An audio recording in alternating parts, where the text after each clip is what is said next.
Week 10 electric football, and things may look a little different. We've had some technical difficulties, and we are now up in my attic. Woo! Well, first off, we'd like to just say good luck and good health to the mass tweeter. We're told that he might be dealing with some medical issues.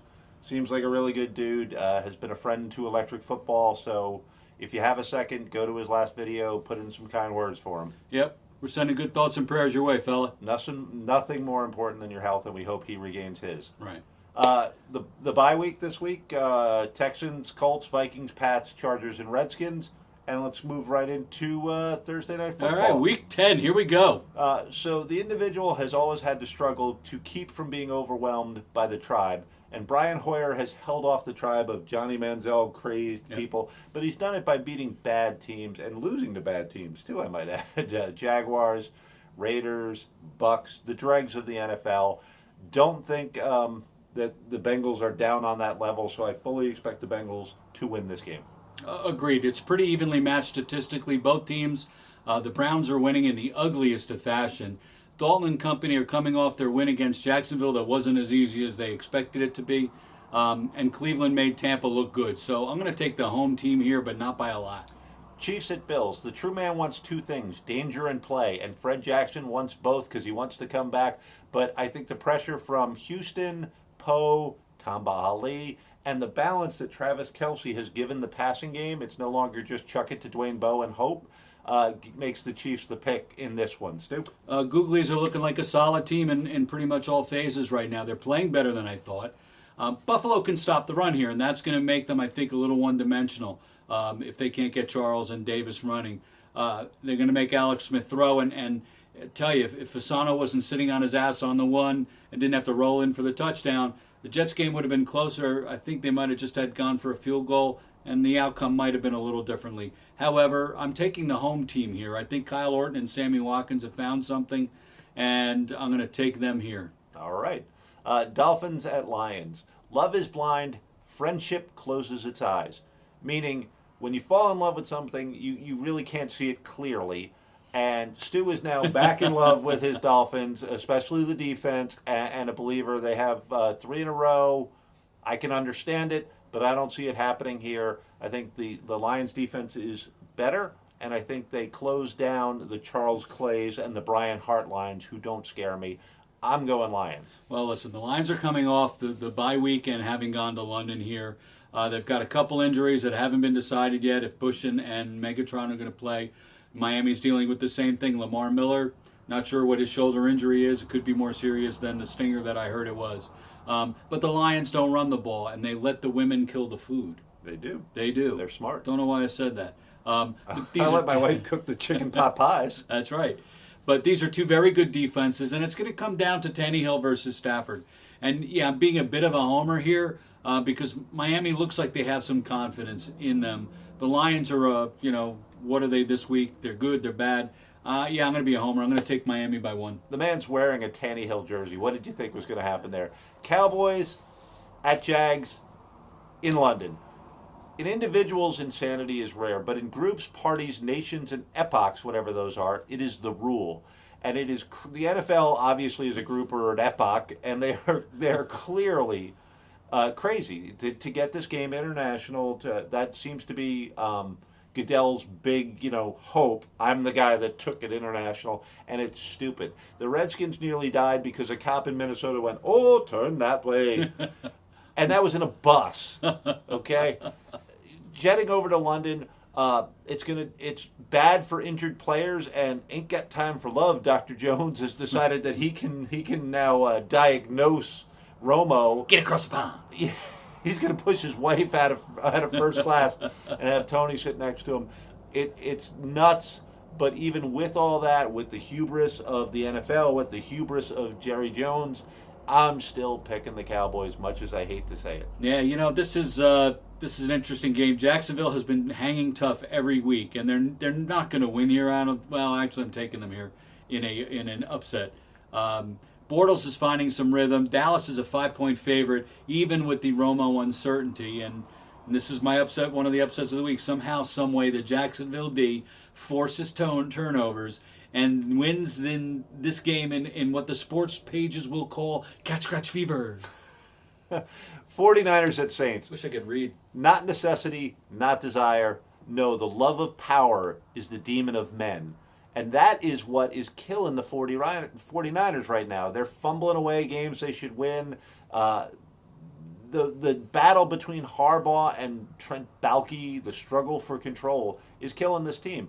The Saints have figured out that a run game is important in football, even in today's past happy times, and they've gotten healthy, and they're a little bit resurgent right now, and they're a much better team at home. I like the Saints in this one. Yeah, Kaepernick couldn't handle the snap at the goal line against the Rams at home.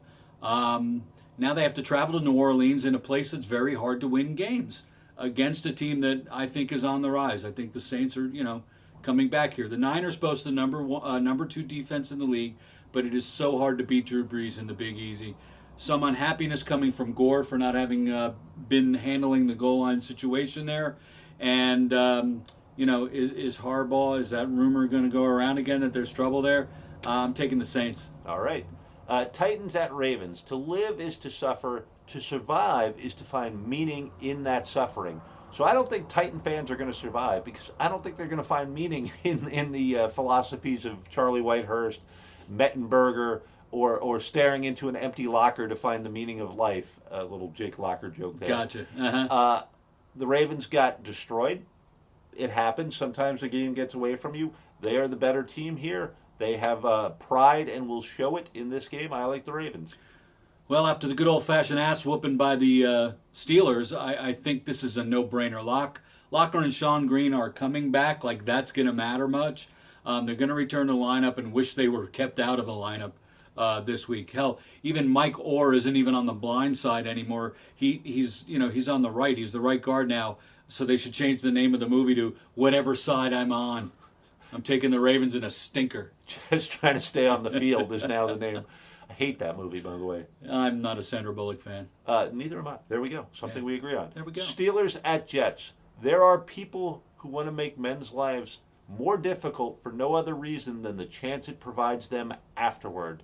That is the definition of John Idzik, but he blew himself up a little bit with a crazy 20-minute rant at his press conference. There are people that are questioning his ability and his professionalism around here. He might get swept out with the broom that sweeps out Rex. There is no chance for a poor Jets secondary against a blazing hot, nobody else has ever done it, Big Ben. I apologize. I was wrong about you. You still have some life in those legs and in that arm. And I take the Steelers easy. The Steelers clicking here or what now? They went from bottom feeders to, you better watch out in a 3-week period here. The Jets are trying to decide who they're going to pick in the 2015 draft with the second pick. This shouldn't be close. And I'm not a big, take the road team a lot here, but I'm taking the Steelers by a lot. Okay. Falcons at Bucks. Is life not 1,000 times too short for us to bore ourselves? I'm taking the Bucks on strength of home field, and I like what Mike Evans can do. Well, if you remember September 18th, the early Thursday game between these two teams, Tampa got embarrassed, 52 to, toast. Lovey can't decide who his quarterback is, and that's a problem here. He really should be asking, who is my agent and why did I take this gig? However, the Bucks are playing hard and they haven't given up, and the Falcons aren't who they were on September 18th, so I am going to take another upset here and take Tampa to restore some pride and win. Stewart is who we thought he was. I am. Broncos at Even Raiders. on this side of the room. You said.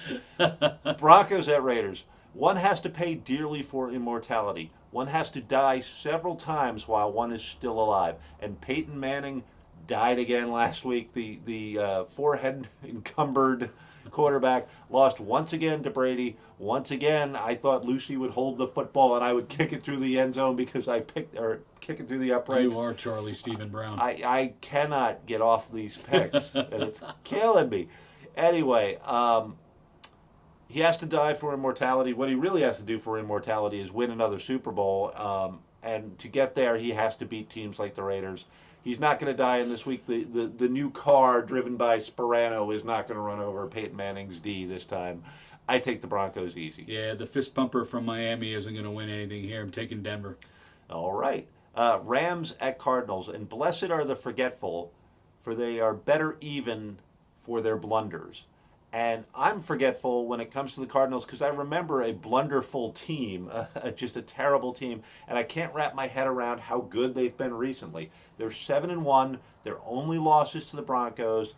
Austin Davis seems to have forgotten that he's not supposed to be an NFL quarterback and is playing reasonable, much better than I think expectations were for him, but not good enough to beat a good Cardinals defense and a team that I finally have to give some credit to. I'm taking the Cardinals. Yeah, when we started doing the show in 2000, I was screaming for the Cardinals to be disbanded. To be relegated to the college ranks. I did. And they were nobody for a year till Kurt Warner got there.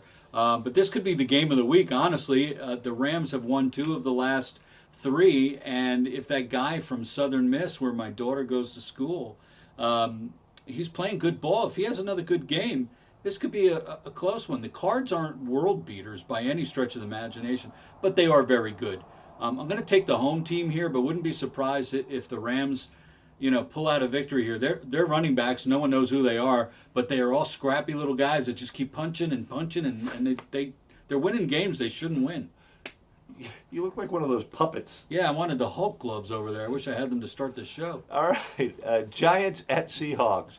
Hope, in reality, is the worst of all the evils because it prolongs man's torments. And the Giants fans, up until last night's game, which I was at, still had hope. Walking in, I was talking to people at the tailgates, and they're all like, oh, well, we can hold down Luck, and this will be a shootout. Nope.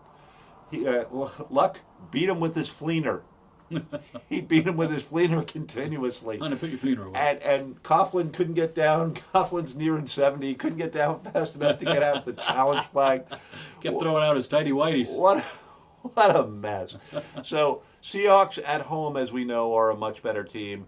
Giants are now realizing that it's time to start over, and they showed a listlessness on the field, dropping everybody but Beckham was dropping everything thrown their way. Nobody gave Eli any help.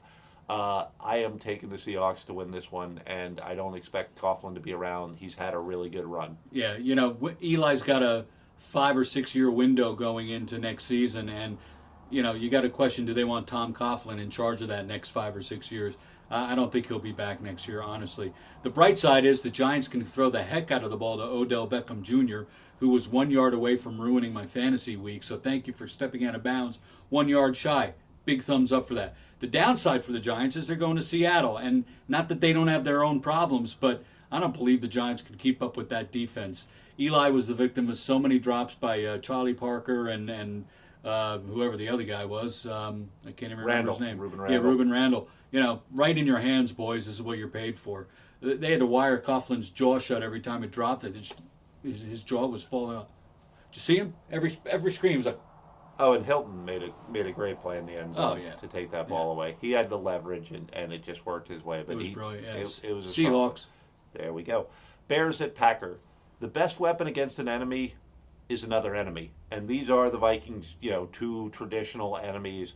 I don't know who to pick in this, so I'm just going with recent history. Packers smacked around the Bears at Chicago, and I'm going with more talented quarterback. Easy decision there. Give me the Packers. All right, I don't know. Something tells me the Bears have some fight left in them. They're both coming off the bye weeks, and that should help the Packers theoretically continue to their march to the playoffs here. But there's got to be some tensions in the Bear locker room between. There's tension. Marshall, Joffrey. That's my Game of Thrones. Alshon Jeffrey and Cutler. And I think they might get it done here. I'm going to take an upset and take the Bears. All right. Monday night game, Panthers at the Eagles. And that which does not kill us makes us stronger, unless it breaks our collarbone and puts us out for the season and leaves us with Mark Sanchez as our stretch run quarterback. Chip Kelly's got to be very, very nervous about what he's been left with. It's his worst nightmare. But I do think that they have the right formula to beat the Panthers, who have been a listless team. I think the Eagles fans and team will be fired up for the Monday night game. I think they run heavily with McCoy. I think they dink and dunk to Sproles and Macklin. And I think Sanchez proved in his first 2 years in the league that when surrounded with good offensive talent, he can be at least a game manager. He went to the AFC Championship twice, believe it or not. He won 4 road playoff games. Yeah. So if he's going to resurrect his career, it starts Monday night, knowing that he's starting, not getting thrown in there with all the reps, with the preparation.